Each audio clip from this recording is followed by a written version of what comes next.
మన ప్రియతమ ప్రధానమంత్రి నరేంద్ర మోడీ గారు 12 సంవత్సరాల పాలన పూర్తి చేసుకొని అదేవిధంగా నెహ్రూ గారి పాలనను క్రాస్ చేసి ఎక్కువ రోజులు పాలించిన దాంట్లో నరేంద్ర మోడీ గారి పాలన ఆ పాలనలో ఈరోజు 12 సంవత్సరాలలో ఏ ఒక్క అవినీతి జరగకుండా అక్రమం జరగకుండా ఒక నిజాయితీగా అభివృద్ధే లక్ష్యంగా ఇవాళ మనం చూసినాం. చాలా సంవత్సరాలు పరిపాలించిన పార్టీలు ఏవైతే ఉన్నాయో వాటిలో ఎన్ని స్కాములు జరిగినాయి, ఎంత అవినీతి జరిగింది. ఇలా దేశ భద్రత విషయంలో కానీ, మహిళల విషయంలో కానీ, యువత విషయంలోనే కానీ ప్రతి ఒక్కరి దానిలో ఒక అభివృద్ధే లక్ష్యంగా పనిచేస్తూ ఇలా చూస్తున్నాం. ప్రపంచ దేశాలు ఏ విధంగా కీర్తిస్తున్నాయి భారతదేశాన్ని. ఇలా భారతదేశానికి రెడ్ కార్పెట్ వేసి పిలుస్తూ ఉన్నారు.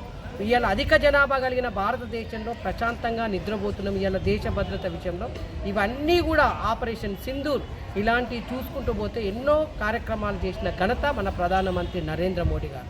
కాబట్టి దానిలో భాగంగా ఇలా హన్మకొండ జిల్లాలో 4th డివిజన్లో ఓం ప్రకాష్ గారి ఆధ్వర్యంలో ఇలా స్వచ్ఛ భారత్ కార్యక్రమాన్ని తీసుకొని స్కూల్ భాగంలో మొత్తము బాసిత్ నగర్ స్కూల్లో ఇలా స్వచ్ఛ భారత్ నిర్వహించి ఇలా గ్రౌండ్ను నీట్గా చేయడం జరిగింది.